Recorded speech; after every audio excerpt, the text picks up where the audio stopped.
Mastery camos are arguably the biggest flex in Call of Duty history. Every single year, thousands of players grind for hours, completing tedious challenges and putting themselves through mental torture, all to unlock the most prestigious camo in the game and the bragging rights that come with it. If you see someone in your lobby with the Mastery camo, you know two things for sure. They have insane mental fortitude to be able to get that camo, and they haven't touched grass for several weeks. But have you ever wondered how the grind even became a thing and how Mastery camos have evolved over the years? Well, today we're breaking down every final Mastery camo in Call of Duty history.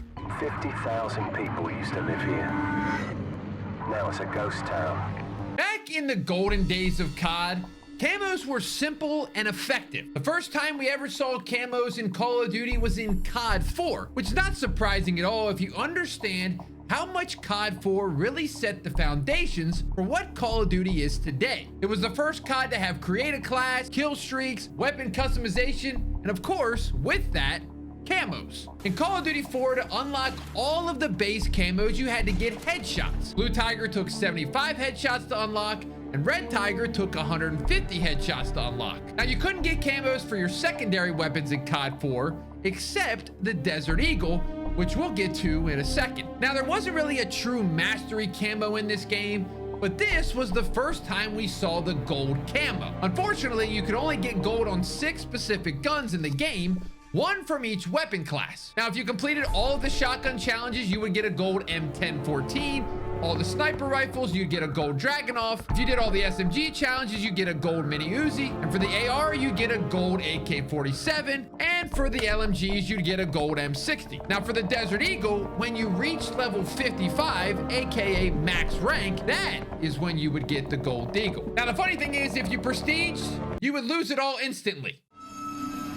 The next year, we got Call of Duty World at War, and yet again, we had a gold camo. And you're probably thinking, wait a second, T-Dawg, I don't remember a gold camo being a thing in World at War. And you would be correct. Here's the funny thing. Gold camo was planned for World at War, but in the end, all camos were cut from the final version of the game due to possible time constraints. And also the fact that the devs cared about realism back then, and with World at War being set during World War II, they didn't feel like it would fit the theme of the game if players were running around with gold weapons in the 1940s. How things have changed. Now, similar to COD 4, where you unlock the gold Eagle at max 55, the closest thing we had to a final camo in World at War was a flamethrower, which you unlocked at max level 65. And yes, I know it's not a camo, but personally, I thought it was pretty fire. The following year brought us the sequel to COD 4, Modern Warfare 2. And yet again, we had to complete headshot challenges to unlock the base camos. We saw the return of Red Tiger and Blue Tiger, and I must say they looked a million times better in MW2 compared to COD 4. The challenges were the same as COD 4. 75 headshots got you Blue Tiger, 150 headshots got you Red Tiger. Now, the final camo in MW2 was a new camo called Fall, which you needed 250 headshots to unlock. But to be honest, the camo kind of looked like barf, and it was nowhere near as good as Red or Blue Tiger in this game. Now, one thing we should mention that back in the day, Call of Duty had a huge problem with these headshot challenges. Boosting, if you're old enough to remember, in COD 4 and Modern Warfare 2, players would load up into cage matches, quickly inviting their friends, and then these players would take turns hitting headshots on each other to unlock their camos. Modern Warfare 2, this problem got a million times worse. Players basically found a way to glitch dummy accounts from their Xbox Live parties into these cage matches. And of course, back then, if you didn't leave the lobby, you would just keep queuing into games with the same players from the previous game. So players would sit there for hours getting headshot after headshot until they had fall camo on every gun in the game. Another thing that made the problem even worse in Modern Warfare 2 was the introduction of tactical insertions, which was a flare that allowed players to respawn instantly wherever they left that flare on the map. So it got to a point where you would find friends queuing up in regular pub matches, finding a secluded area of the map, then planting their tactical insertions next to each other and taking turns getting headshots on each other to unlock their camos. So yeah, that was pretty much the end of headshot only challenges in Call of Duty. Unfortunately, there was no real true mastery camo in MW2 either. The closest thing we got were the mastery titles that you could unlock if you got 1,000 headshots with a gun, but no camo. Gold camo was rumored to appear in Modern Warfare 2, but it didn't make the final cut. There was also a golden Desert Eagle found in the game files. This Desert Eagle, however, is modeled after the one in Call of Duty 4. And over a decade later in the Modern Warfare 2 remastered campaign, there is a golden Desert Eagle that can be found at the start of the mission of their own accord in the bunker.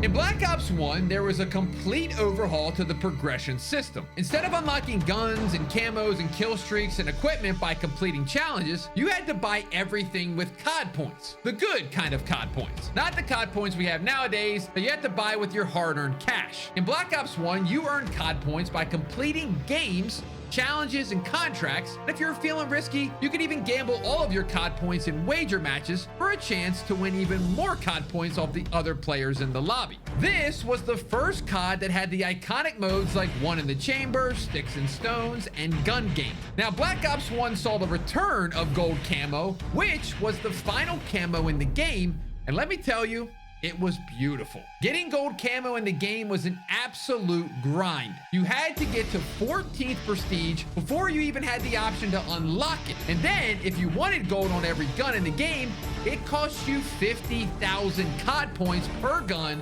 to unlock. Thankfully, it wasn't modern day COD points we were using. Otherwise, I would have been broke. All warfare is based on deception. In 2011, we went back to the Modern Warfare series for the last installment of the original trilogy, Modern Warfare 3. All of the changes to the progression system that were made for the previous year in Black Ops 1, including COD points, were scrapped, and the progression system went back to the similar style what was used in the previous Modern Warfare titles. The only big change was the addition of weapon levels, which is pretty much the standard now in modern day COD. So instead of just ranking up the traditional way, you had to rank up your weapons too. Once you got your weapon to max level, you would unlock gold camo, which was the final camo in MW3. So if you wanted gold on every gun, all you had to do was level the guns up to max level. This was probably one of the easiest camo grinds, as it didn't involve any specific challenges like headshots, and all you had to do was use the gun you'd naturally level up by playing the game, getting kills, and completing objectives. Next up, we return to the Black Ops series with Black Ops 2, and this was where camo grinding really stepped it up a notch. We, of course, had the return of gold camo, and similar to previous CODs, you had to complete several challenges to get it. But this is where the challenges started to become more tedious. Each base camo in the game had a specific challenge you had to complete, but instead of straightforward challenges like getting a certain amount of headshots, you had to get a specific amount of double kills, 5 kills without dying, kills while you weren't using any attachments or no perks, and you even had to take out a certain amount of enemy kill streaks with the launchers. Black Ops 2 was also the first Call of Duty that allowed you to equip the camos to all of your secondary weapons. So now you could do the camo grind for your primary and secondaries. Now, unlike every other Call of Duty prior to Black Ops 2, where the grind was over once you got gold on every gun, in Black Ops 2, that wasn't the end of the road. If you unlock gold camo for every gun in the weapon class, so for example, you unlock gold for every sniper rifle, you would then unlock a secret camo called Diamond. Diamond was the final camo in Black Ops 2, and it was kind of the first example we saw of a mastery camo beyond just getting gold on every gun. But it still wasn't really a true mastery camo, but it was for sure the closest thing we had seen so far, and Black Ops 2 camo grind kind of set the blueprint for the camo grind we see nowadays. Following Black Ops 2, we got Ghosts, a new installment from Infinity Ward into the Call of Duty series, which was expected to do well after the success Infinity Ward had with their Modern Warfare trilogy. And well, yeah, let's just say it didn't go the way they hoped. Now, we saw the return of gold camo again, and unlocking gold worked the same way it did in Black Ops 2. Each base camo had a specific challenge you had to complete, such as headshots, multi-kills, kills without dying, kills while leaning, and so on. Once you got all those base camos for a gun, you got gold. Now, sadly, the ghost camo grind was a step backwards from the Black Ops 2 grind, as not only could you not unlock camos on your secondary weapons again, but you also didn't get any secret or mastery camos unlocked for getting gold on all of your guns.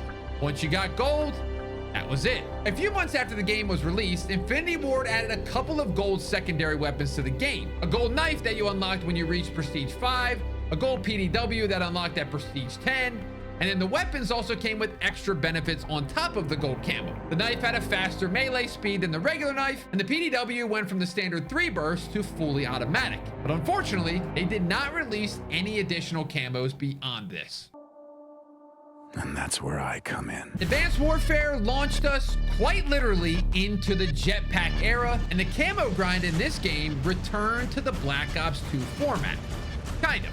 Each base camo for your guns had different challenges you had to complete, in the same way that Black Ops 2 and Ghost did. Gold camo was back, but it was weird in this game. Gold wasn't the camo you unlocked once you had all of the base camos for a gun. Gold was a base camo itself. In order to unlock gold, all you had to do was get a certain amount of kills with a gun while having no attachments equipped. Once you unlocked all of the base camos for a gun, you got diamond. And for the first time in COD, we got a camo beyond diamond. Once you unlock diamond camo for every gun in a weapon class, so for example, get every AR diamond, you unlocked royalty camo for all of the ARs. So basically, gold was a base camo, diamond was the equivalent of Black Ops 2 gold, and royalty was equivalent to Black Ops 2 Diamond. I'm not sure why they decided to do it this way, as it was kind of confusing for the player base. Royalty was the final camo in the game, but if you wanted, you could just get it for your ARs and ignore every other weapon class in the game, the same way you could do with Diamond in Black Ops 2. There was still no true mastery camo, but nonetheless, it was a cool camo to get beyond Diamond, and they even let you equip it to your character in-game and not just your gun, which was pretty sick. The jetpack experiment continued for another year as we returned to the Black Ops series for Black Ops 3. And this is where we got our first true mastery camo. Let me explain. The grind once again returned to the Black Ops 2 formula. Each base camo had a challenge you had to complete. Once you got all the base camos for a gun, you unlocked gold for that gun. Once you unlocked gold for every single gun in the weapon class, you unlocked diamond for every gun in that weapon class. And finally, once you got diamond for every single weapon class, so for all the assault rifles, snipers, shotguns, etc., you unlocked the final camo, Dark Matter. So unlike Black Ops 2 and Advanced Warfare, where you could unlock the final camo in a game for a specific weapon class and call it a day, in order to unlock the final camo in Black Ops 3, you literally had to get all of the base camos for every single gun in every single weapon class. This was the first true mastery camo where you had to get 100% of the camos in the game to get the final camo, and Treyarch definitely made it worthwhile to get Dark Matter. I mean, look at this thing, man. It has to be one of the best camos in Call of Duty history, period. So with Black Ops 3 camo grind being a hit with the fan base, the following year we got the last of the jetpack CODs, Infinite Warfare. Of course, we know that everybody loved this game, and it definitely wasn't the most disliked YouTube video in gaming history when the trailer dropped. Right? Right? Infinite Warfare's attitude was basically, if it ain't broke, don't fix it.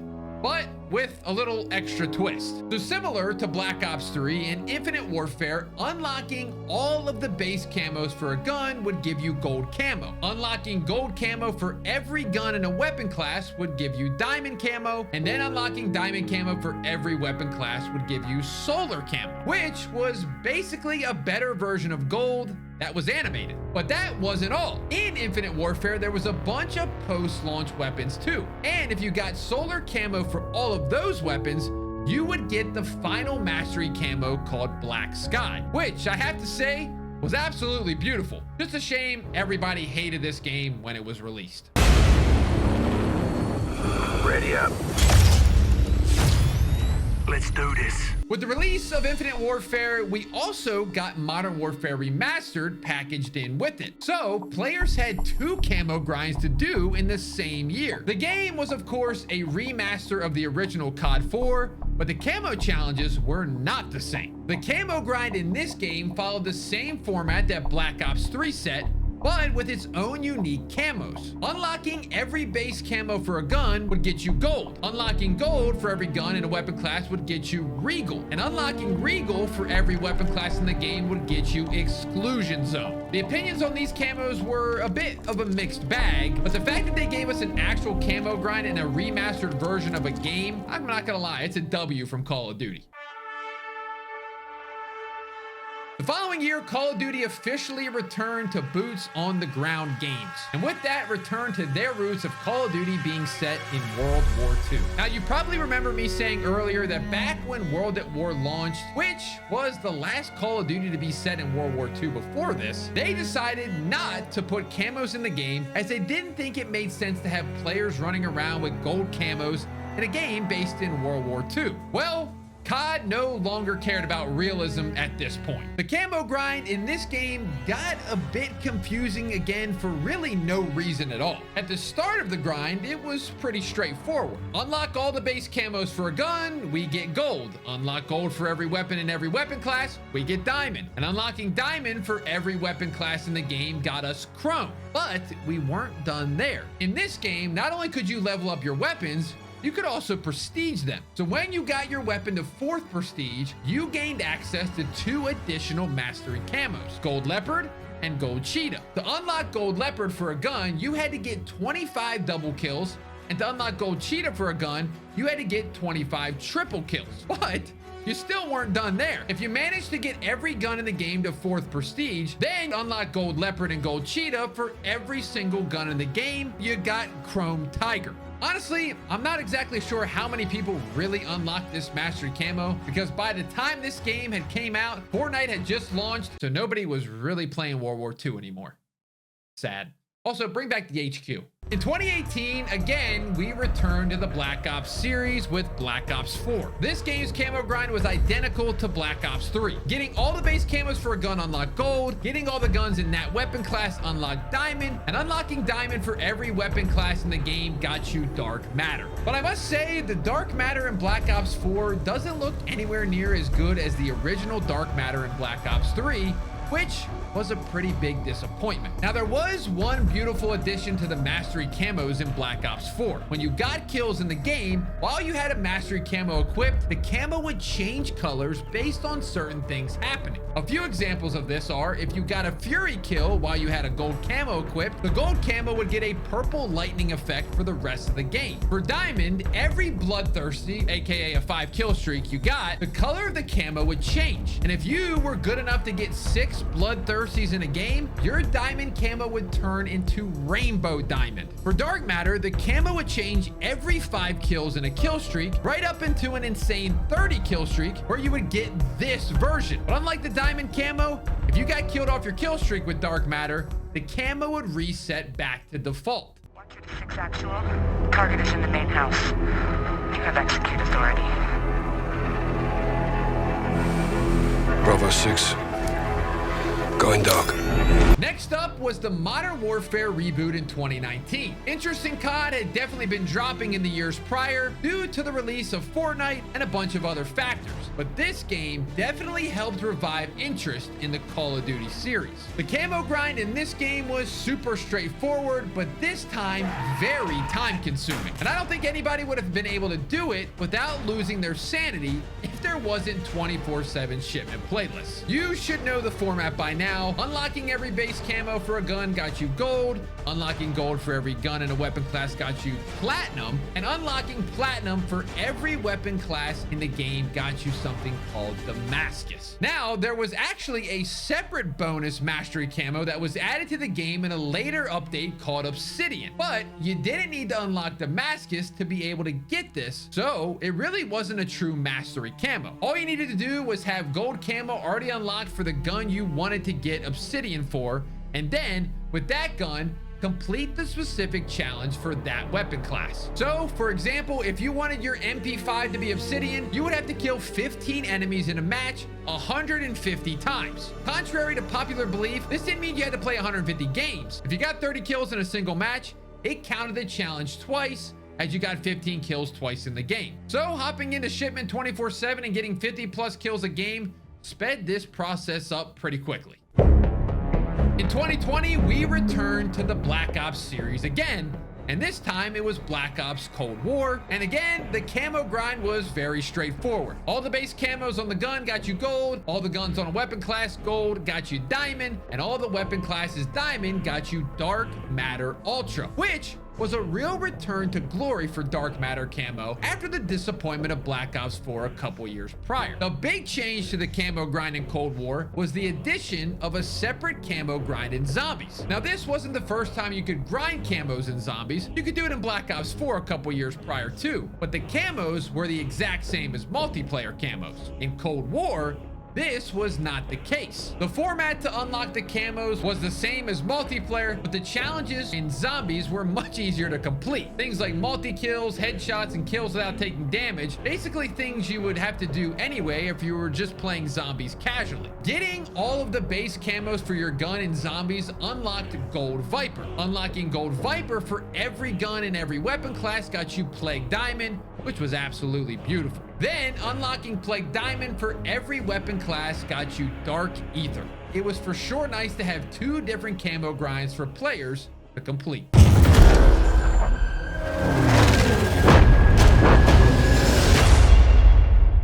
Call of Duty Vanguard saw us return to World War II roots again. The camo grind was pretty identical to the one we saw in Cold War. In multiplayer, unlocking all the base camos for a gun got you gold, unlocking all the guns in a weapon class got you diamond, and unlocking diamond got you atomic, which I personally felt was a step down, but I'm not gonna lie, sometimes I feel like it was underrated.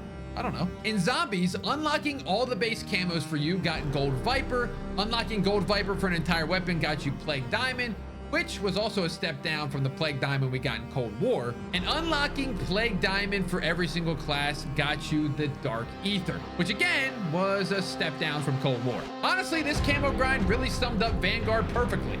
A step down from Cold War. You're the commander of a foreign terror organization. I can say the same to you.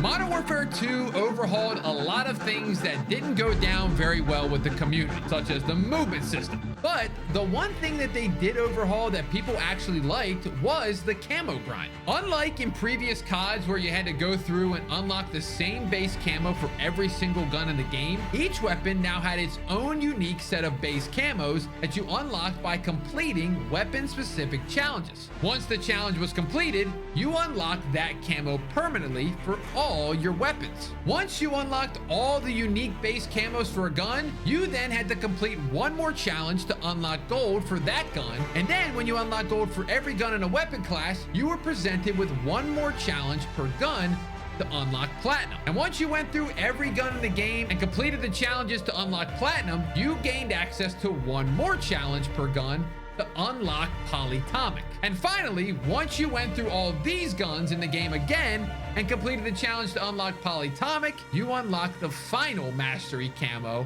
Orion. Getting Orion was still definitely a grind, but it was nice to have the process freshened up a bit. It was just a shame that this game was the worst Call of Duty of all time.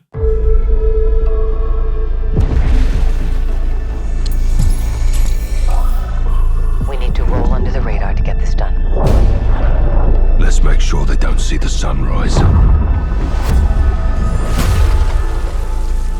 And that leads us into MW3, or as many people like to call it, MW2 DLC. Now, to be fair to Sledgehammer Games, in the end, they actually did a really good job with this game, and it was actually pretty fun to play. The camo grind was the exact same as the Modern Warfare 2 one. Once you unlocked all the base camos for a gun, this allowed you to unlock Gilded. And then when you got Gilded for all of your guns in a weapon class, you gained the ability to unlock Forge. Forge for every weapon class got you the challenge to unlock Priceless. And then once you had went through every gun and completed all the challenges to get Priceless, you unlocked unlocked Interstellar. In Modern Warfare Zombies, there were 2 separate mastery camo grinds. For your Modern Warfare 2 guns, there was Golden Ivory, Spinal Husk, Archinata, and the final camo, Bioluminescent. And for the Modern Warfare 3 guns, there was Golden Enigma, Zircon, Scale, Serpentine, and the final mastery camo, Borealis. Hopefully I pronounced those right. This game was a grind, and if you got all the mastery camos in this game,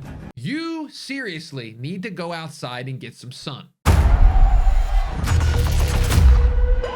Mastery camos in Black Ops 6 work much in the same way as MW2 and MW3, but the challenges you need to complete this year have been significantly streamlined. Every weapon in Black Ops 6 has 3 distinct camo tiers: military, special, master. Military camos are basically base camos. You can start unlocking these right away, and they are basic challenges such as headshots, shooting score streaks down, and so on. In Black Ops 6, guns no longer have unique camos like they did in MW2 and MW3. So if you unlock Red Tiger for that XM4, that doesn't mean you have it unlocked for everything else anymore. Once you get all the military camos for a gun, special camos become available. The challenges to unlock the special camos are weapon specific, such as requiring 50 kills with a certain perk package being active or getting 30 kills shortly after sprinting. Each gun has 2 special camos that you then can unlock. Once you get both the special camos for a gun, you unlock the gold camo. Then to unlock the diamond camo challenges, you have to get gold camo for every gun in that weapon class.